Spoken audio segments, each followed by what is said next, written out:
여러분, 지금 당장 은행 앱 켜보세요. 대출 있으신 분들, 내년 만기 확인해 보시고요. 변동금리로 받으셨다면 금리 0.5%포인트만 올라도 월 이자가 얼마나 느는지 계산해 보세요. 그 다음, 환율 검색해 보세요. 달러 환율이요. 1,400원을 훨씬 넘었죠? 만약 1,500원 간다면 여러분 전기요금, 가스요금이 얼마나 오를지 아십니까? 뭔가 이상하지 않습니까? 금리는 계속 높은데 물가는 안 잡히고 달러는 천정부지로 치솟고 있습니다. 이게 왜 위험하냐고요? 30초만 설명하겠습니다. 고금리가 유지되면은 이자 비용이 증가합니다. 가계, 기업, 정부 모두요. 그럼 소비와 투자가 위축되고 세금 거치는 것도 둔화됩니다. 기업 부실은 늘어나고 신용도가 떨어지면서 환율과 금리 변동성이 더 확대됩니다. 그럼 또 이자 비용이 늘어나는 악순환이 반복되는 겁니다. 이게 바로 부채 시스템이 무너지는 메커니즘입니다. 1997년 IMF 외환위기 기억하십니까? 당시에도 신문 한 면에는 한국 경제는 안전하다는 기사들이 도배되어 있었습니다. 기업들 줄줄이 망하고 외환 보이고 바닥났는데도요. 27년이 지난 지금 우리는 똑같은 메커니즘 속에 있습니다. 아니, 어쩌면 그때보다 더 복잡하고 위험한 구조 안에 갇혀 있는지도 모릅니다. 오늘 이 영상 끝까지 보시면 여러분은 깨닫게 될 겁니다. 이 시스템이 어떻게 작동하는지, 왜 무너질 수밖에 없는지, 그리고 당신의 선택권이 어떻게 사라지고 있는지. 구독, 좋아요는 영상 제작에 큰 힘이 됩니다. 재미있고 알찬 정보만 전해드릴게요. 본론 바로 들어갑니다. 대한민국 총부채 얼마인 줄 아십니까? 2024년 3분기 기준으로 6,222조 원입니다. 정부, 가계, 기업 빚 다 합친 겁니다. 6,222조가 어느 정도냐고요? 우리나라 1년 동안 버는 돈 GDP의 247%입니다. 거의 2.5배예요. 한 해 2천만 원 버는 사람이 5천만 원 빚진 거랑 똑같습니다. 이게 정상입니까? 더 무서운 건 속도입니다. 정부 부채만 봐도 1년 사이에 11.8% 늘었어요. IMF는 한국 정부 부채가 2025년 GDP 대비 53.4%에서 2030년에는 64.3%까지 치솟을 거라고 경고했습니다. 비기축 통화국 중에서 가장 빠른 증가율입니다. 비기축 통화국이 뭐냐고요? 쉽게 말하면 미국 달러나 유로처럼 전 세계에서 통하는 돈이 아니라는 겁니다. 우리 원화는 한국에서만 쓰이는 돈이에요. 그런 나라가 빚을 이렇게 빨리 늘리면 어떻게 됩니까? 신뢰가 무너집니다. 그리고 신뢰가 무너지는 순간 모든 게 끝입니다. 가계부채는 더 심각합니다. 2025년 3월 기준 1,928조 원, 사상 최고치를 찍었어요. GDP 대비 가계부채 비율이 91.7%인데 선을별계 주요국 중에서 캐나다 다음으로 높습니다. 전세보증금까지 포함하면요, 156.8%로 세계 1위입니다. 이게 무슨 의미냐면은 대한민국 국민 대부분이 집 한 채 때문에 평생 빚더미에 앉아 있다는 겁니다. 금리가 조금만 올라가도 이자 못 갚아서 집 날리는 사람들이 속출할 수밖에 없는 구조예요. 기업은요, 2023년 말 기준 2,734조 원입니다. 6년 만에 1,000조 원 이상 늘었어요. GDP 대비 122.%인데 2017년에는 92.5%였습니다. 특히 부동산 회사들이 문제예요. 2025년 상반기에만 49.8조 원어치 회사채가 만기 돌아옵니다. 돈 갚아야 되는데 돈이 없어요. 그럼 어떻게 됩니까? 연쇄 부도입니다. 그리고 여러분의 노후와 직결된 문제가 하나 더 있습니다. 국민연금입니다. 국민연금 고갈 시기 2057년입니다. 32년 남았어요. 기금 운용 수익률을 5.5%로 올려도 2013년, 6.5%로 올려도 2090년에 고갈됩니다. 여러분 노후 준비하셨습니까? 국민연금 믿고 계십니까? 20대, 30대 분들은 나는 어차피 못 받을 거야 하고 체념하고 있을 겁니다. 40대, 50대 분들은 내가 받을 때까지는 괜찮겠지 하고 기대하고 계실 거고요. 근데 더 무서운 건 정부가 국민연금을 자기 쌈짓돈처럼 쓰고 있다는 의혹입니다. 고환율 상황에서 환율 방어를 명목으로 국민연금 기금에 개입하고 있어요. 정부는 공식적으로 부인하지만 국민연금의 전략적 환해지 운영, 한국은행과의 외환 스와프 계약 연장 이런 것들이 다 의혹을 키우고 있습니다. 국민연금은 국민 노후 자산입니다. 정부 돈이 아니에요. 근데 정부가 환율 방어한다라고 국민연금 기금을 끌어다 쓰면 어떻게 됩니까? 국민 노후 자산이 손실되는 겁니다. 미국 재무부는 뭐라고 했냐면 한국의 외환 스와프 한도 증액을 인위적인 개입으로 간주하고 환율 조작국 지정 가능성까지 언급했습니다. 국민연금 고갈이라는 시한폭탄에 정부의 무리한 개입까지 더해져서 당신 노후는 과연 안전할까요? 자, 정리하겠습니다. 정부는 빚내서 나라 굴리고 국민은 빚내서 집 사고 기업은 빚내서 사업하고 노후 자산마저 위험에 노출되어 있습니다. 이게 바로 부채의 덫입니다. 구체적으로 보겠습니다. 여러분 중에 주택담보대출 받으신 분 계시죠? 2억 원 대출 받아서 변동금리 연 4.5%로 30년 상환 중이라고 가정해 봅시다. 월 이자만 75만 원입니다. 근데 금리가 5%로 0.5%포인트만 올라가면 어떻게 될까요? 월 이자가 83만 원이 됩니다. 한 달에 8만 원, 이제 1년이면 96만 원이 더 나가는 겁니다.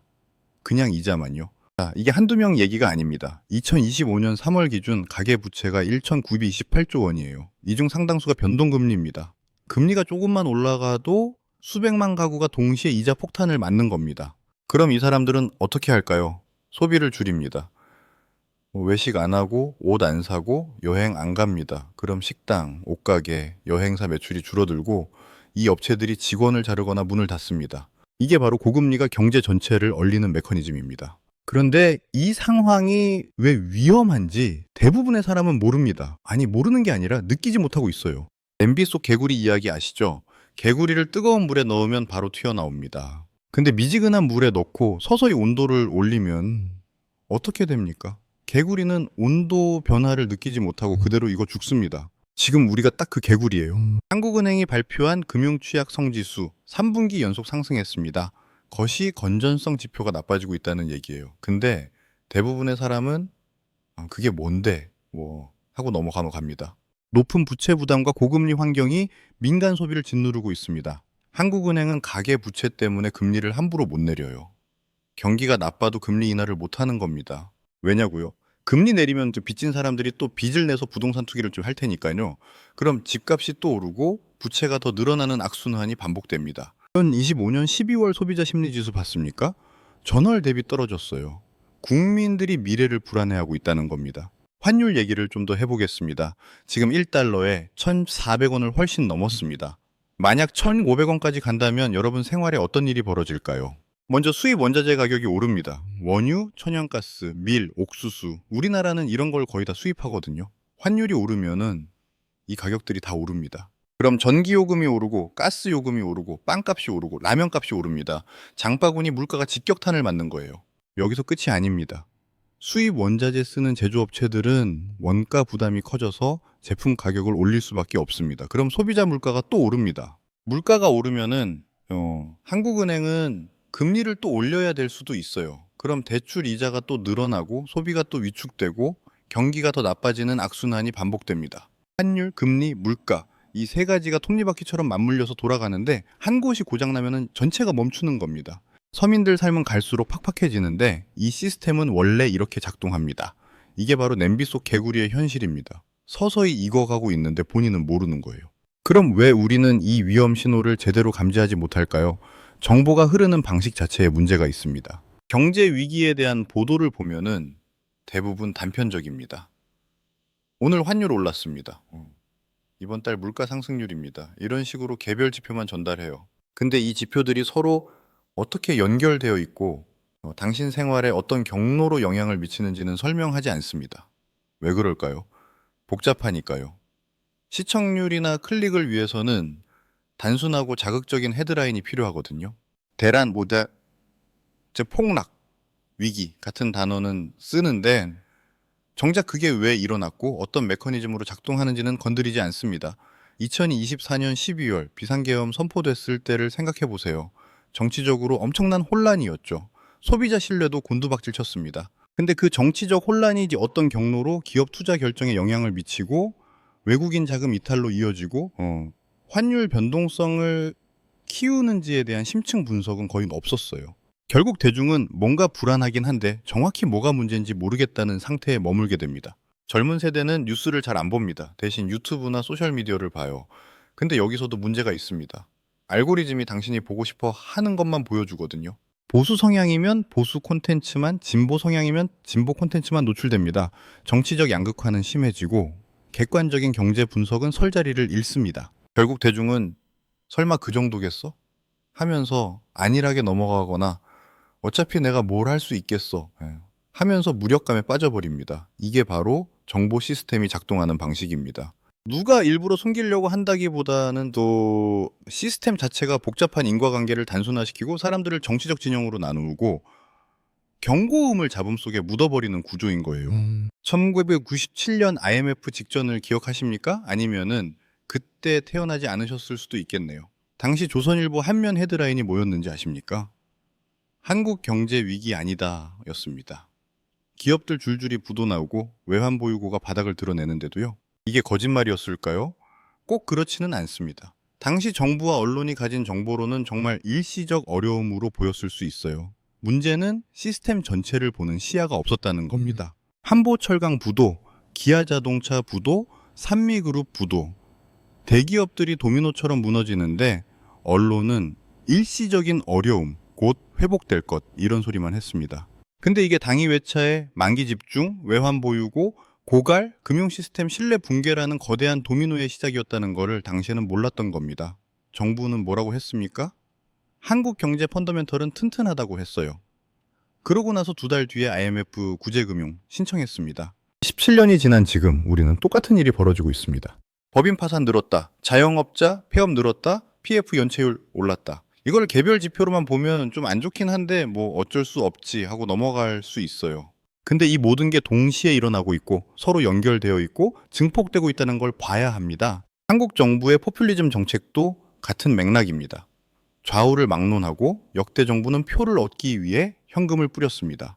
김대중 정부의 농가부채 탕감, 노무현 정부의 행정수도 공약, 이명박 정부의 반값 등록금, 그리고 최근에 전국민 25만 원 지원법. 당장은 국민들이 좋아합니다. 공짜 돈 받는데 누가 싫어하겠어요. 근데 그 돈이 어디서 나옵니까? 빚입니다. 국채 발행해서 조달하는 거예요. 2024년 예산 728조 원 중에서 110조 원이 적자 국채로 발행됩니다. 15%가 빚이라는 겁니다. 이게 무슨 의미냐면 미래 세대의 돈을 미리 당겨 쓰는 겁니다. 지금 우리가 받는 혜택을 우리 아이들이 빚으로 갚아야 돼요. 포퓰리즘 정책은 단기적으로는 표심을 얻지만 장기적으로는 국가 재정을 좀먹고 경제를 망가뜨립니다. 국민 소득은 줄고 국가 부채는 늘고 물가는 오르고 시장 경제 질서는 왜곡되고 성장은 둔화됩니다. 빚으로 쌓은 바벨탑은 언젠가 무너집니다. 그리고 그 잔해는 누가 치웁니까? 국민이 치우는 거예요. 그런데 더 무서운 뇌관이 있습니다. 가계부채와 부동산 버블입니다. 2024년 1분기 기준 가계신용 잔액 1,883조 원, 곧 2,000조 원 돌파합니다. GDP 대비 101.7%, 세계 4위예요. 전세보증금 포함하면 196.8%로 세계 1위입니다. 30대, 40대가 특히 심각합니다. 이 연령대가 대출의 대부분을 짊어지고 있고 수도권, 주택담보대출에 집중돼 있어요. 언제 터질지 모르는 시한폭탄입니다.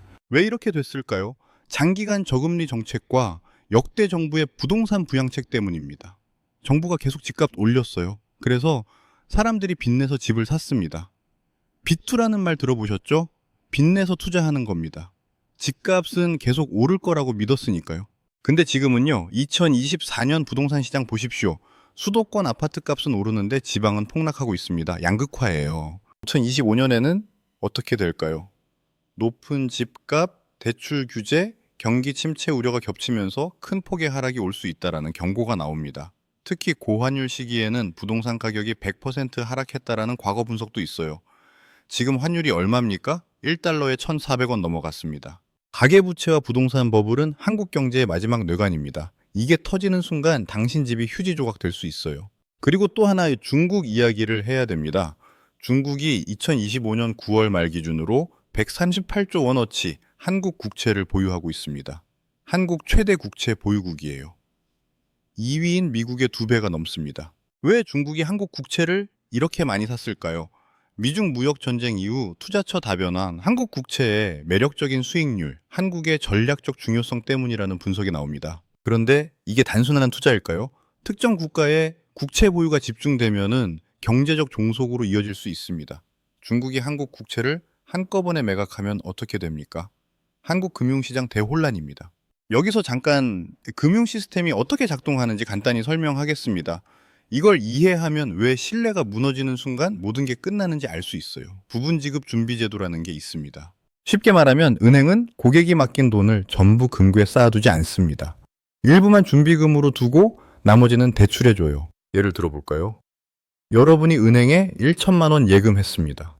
은행은 이 중 실퍼센트인 100만 원만 준비금으로 남겨두고 나머지 900만 원은 다른 사람한테 대출해줍니다. 대출받은 사람이 그 돈으로 물건을 사면 물건 판 사람이 그 돈을 또 은행에 예금합니다. 네, 그럼 은행은 그 900만 원 중 90만 원만 준비금으로 두고 80만 원을 또 대출해줘요. 이런 식으로 돈이 계속 순환을 하면서 최초 1천만 원이 경제 전체에서는 몇 배로 불어나는 효과가 생깁니다. 문제는 뭐냐면 이 시스템은 신뢰를 기반으로 합니다. 만약 사람들이 은행이 위험하다고 생각해서 동시에 예금을 찾으러 가면은 어떻게 될까요? 은행은 실제로 돈이 없습니다. 8%만 있고 나머지는 대출로 나가 있으니까요. 뱅크런, 즉 예금 인출 사태가 벌어지는 겁니다. 그럼 은행은 급하게 대출을 회수하려고 하고 기업과 개인은 갑자기 돈을 갚으라는 통보를 받습니다. 갚을 돈이 없으면은 파산하고 연쇄 부도가 일어나면서 시스템 전체가 무너집니다. 1997년 IMF 외환 위기가 바로 이 메커니즘이었어요. 외국 투자자들이 한국이 위험하다고 판단해서 일제히 자금을 회수했고 그 순간 시스템 전체가 붕괴됐습니다. 지금도 마찬가지입니다. 중국이 한국 국채를 대량 매각한다는 건 한국이 위험하다라는 신호를 보내는 거예요. 그럼 다른 투자자들도 따라서 빠져나가고 신뢰가 무너지면서 금융 시스템이 경색됩니다. 신뢰라는 건 쌓는 데는 수십 년이 걸리지만 무너지는 건 하루면 충분합니다. 더 불안한 건 한국 정부가 국가별 세부 국채 보유 통계를 공개하지 않는다는 겁니다. 정확히 누가 얼마나 가지고 있는지 국민은 모릅니다. 국채 외에도 중국 자본이 한국 주식, 부동산 시장으로 대규모로 유입되고 있어요. 과연 이걸 단순한 투자로만 봐야 할까요? 아니면 경제적 주권을 위협하는 새로운 형태의 종속으로 봐야 할까요? 그리고 마지막 경고음입니다. 국채금리와 환율입니다. 최근 한국 국채금리 급등하고 있습니다. 한국은행 통화정책 불확실성, 정부의 확장적 재정정책으로 인한 국채 발행 증가, 미국 연준의 금리 인하 지연, 이런 복합적인 요인 때문이에요. 국채 금리가 오르면 어떻게 됩니까? 정부 이자 부담이 커집니다. 그럼 또 국채를 더 발행해야 되고 악순환이 반복돼요. 기업과 가계대출 금리도 같이 오릅니다. 소비와 투자가 위축됩니다. 환율은요? 한미 금리 역전 장기화, 국민연금 같은 기관들의 해외 투자 증가, 위안화 및 엔화 약세 동조화, 이런 것들이 원화 약세를 부추기고 있어요. 원달러 환율 폭등은 수입 물가를 끌어올립니다. 여러분, 장바구니 물가가 오르는 거예요. 실질 소득이 줄어드는 겁니다. 외국인 자금이 빠져나가면서 증시도 흔들리고 금융시장 불안정성이 확대됩니다. 국채금리와 환율의 불안정한 움직임은 한국 경제 기초 체력이 흔들리고 있다는 명백한 신호입니다. 이런 전조 증상 속에서 당신 자산은 과연 안전합니까? 자, 여기까지가 현재 상황입니다. 이제부터는 미래 이야기를 해보겠습니다. 1997년 IMF 외환 위기와 지금을 비교해 보겠습니다. 1997년은 급성 질환이었습니다. 당이 외채 부족, 기업의 과도한 차입, 정부의 미숙한 외환 관리. 잘 뛰던 사람한테 갑자기 찾아온 심장마비 같은 거였어요. 근데 지금은요, 만성적인 기저질환을 앓고 있는 노인한테 찾아온 복합적인 합병증입니다. 내부 구조적 취약성이 심각합니다. 역대급 가계부채, GDP 대비 90%, 금리 인상기 금융 시스템의 핵심 뇌관이에요. 대다수 국민 자산이 부동산에 묶여 있고 대출 만기 올 때마다 높은 이자 부담에 시달립니다.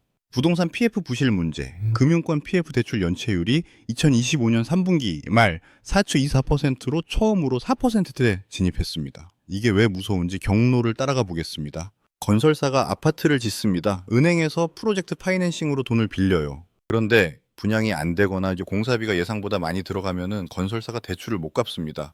그럼 어떻게 될까요? 먼저 건설사가 부도납니다. 그 건설사와 일하던 하청업체들, 자재 납품업체들 대금을 못 받아요. 이 업체들도 연쇄 부도 위기에 몰립니다. 공사장에서 일하던 노동자들은 일자리를 잃습니다. 인근 식당, 편의점, 철물점 같은 곳은 손님이 사라져서 매출이 급감합니다. 은행은 PF 대출이 부실화되면서 손실을 입고 다른 대출도 더욱 까다롭게 심사하게 됩니다. 그럼 멀쩡한 기업이나 개인도 돈 빌리기 어려워지는 신용 경색이 옵니다. 이 미분양 아파트는 흉물처럼 방치되고 그 지역 부동산 가격 전체가 하락합니다. 그 동네 집 가진 사람들 자산 가치가 떨어지는 거예요. 한 건설사 부도가 이렇게 지역 경제 전체를 무너뜨립니다.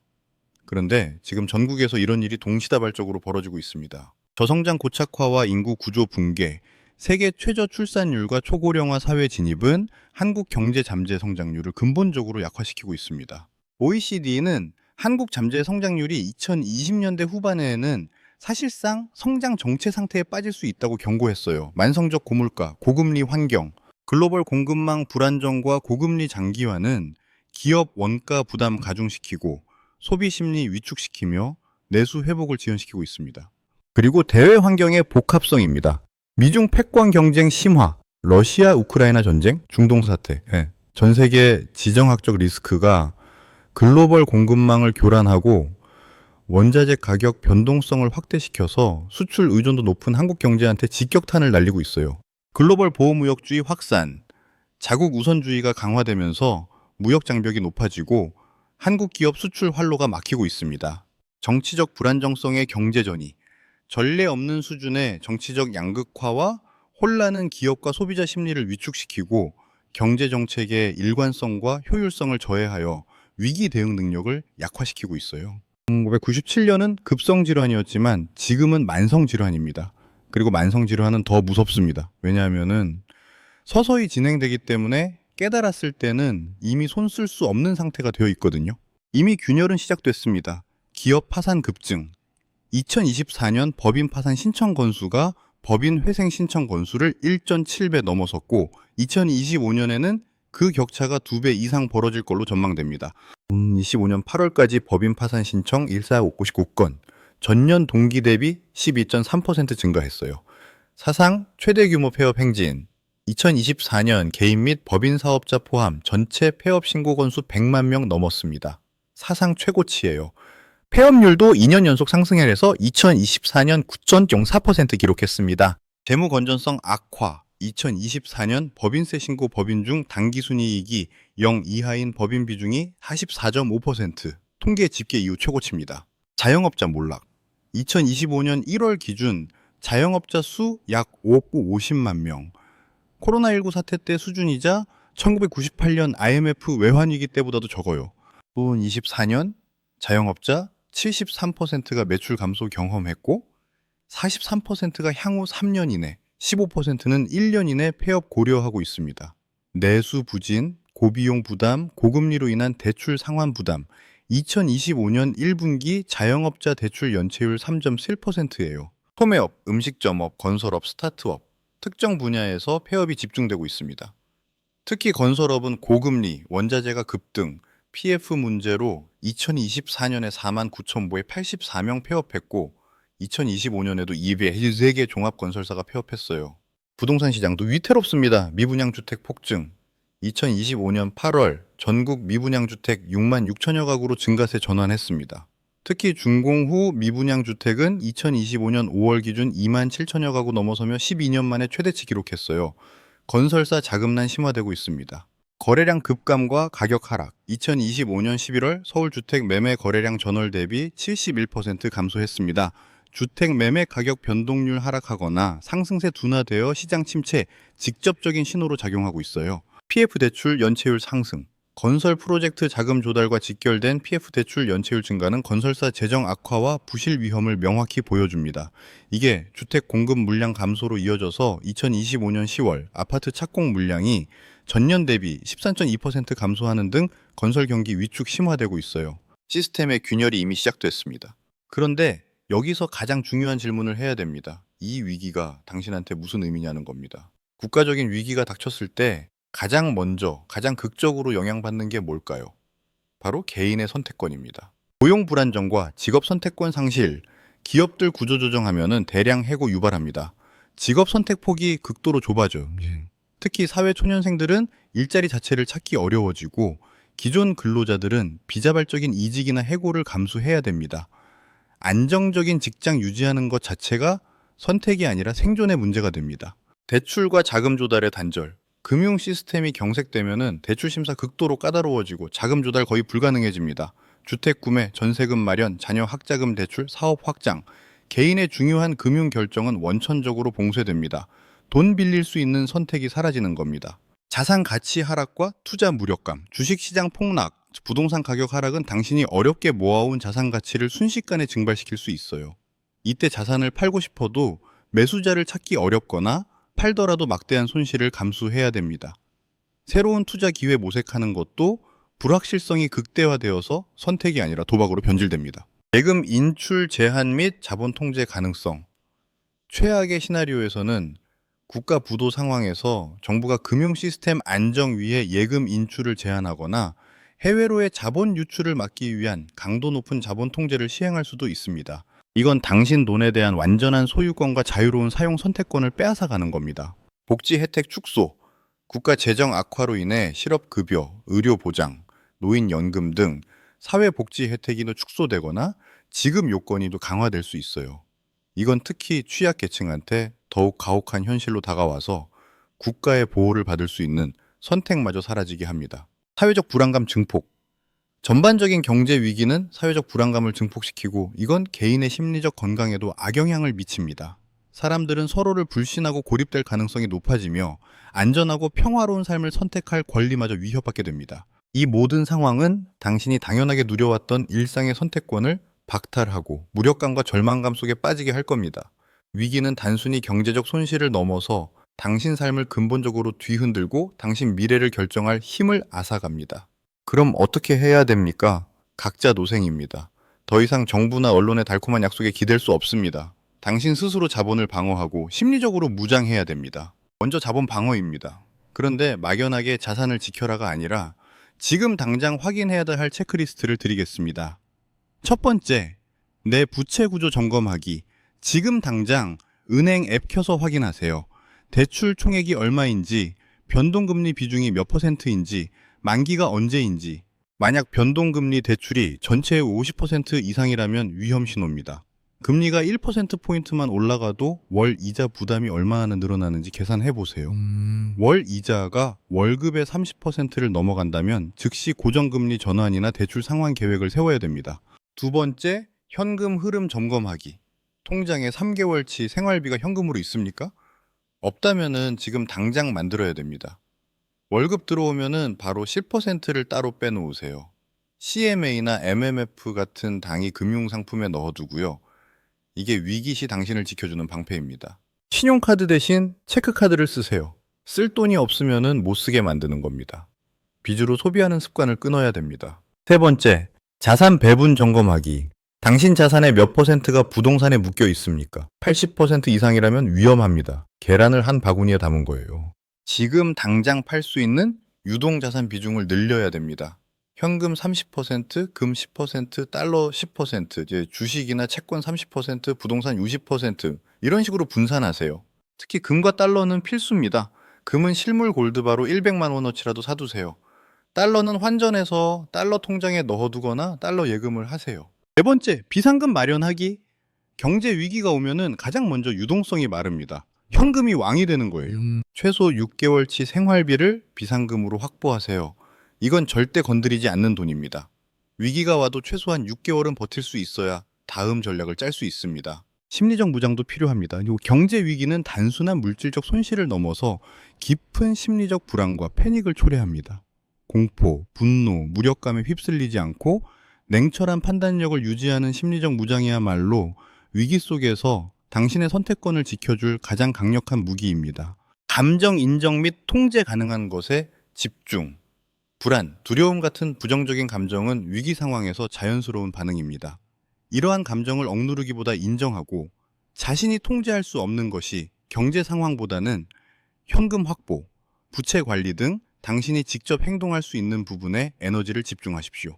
정보 습득 조절 및 회복력 강화. 과도한 부정적 뉴스 시청은 불안감을 증폭시키고 판단력을 흐리게 합니다. 필요한 정보는 확인하되 정보의 홍수 속에서 침착함을 잃지 않도록 정보 습득량을 조절해야 됩니다. 과거의 어려움을 극복했던 경험을 되새기며 스스로의 회복력을 믿고 현재의 위기 또한 헤쳐나갈 수 있다는 자신감을 가지는 게 중요합니다.